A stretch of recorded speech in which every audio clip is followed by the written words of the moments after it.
Hello everyone, I am Tarun valireddy. Welcome to my channel. Today we are at day 9 of 100 days of Cloud by Cloud. The day 9 task we are going to enable the termination protection for the EC2 instance. Let's start the task.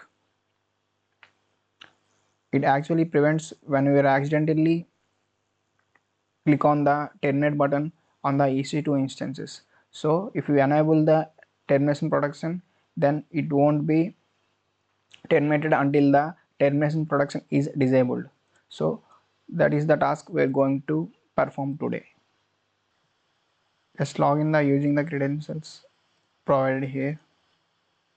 Here I am logged in using the credentials provided here.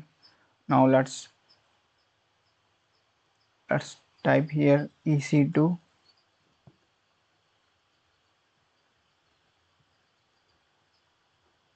Click on EC2. There is an instance was already running, so we need to select that instance and enable the termination protection. Click on instance ID and we can see here, click on actions and click on the instance settings, and here we can see enable or change termination protection.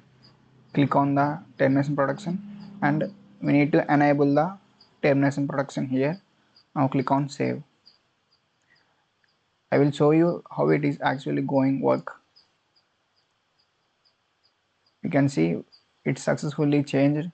Now if you go back and once if you click on the instance state and try to terminate the instance, here we can see that termination protection is enabled.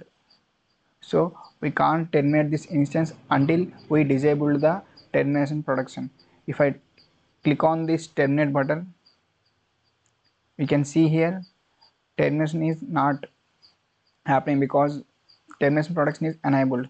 It's saying that please try to modify the settings to disable or to delete this instance.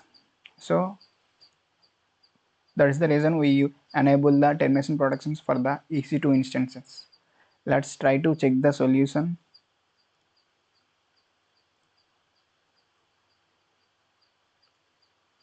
And we can see here we have successfully completed this task. If you really like my explanation, please do like, share and subscribe to my channel. And thank you for watching this video.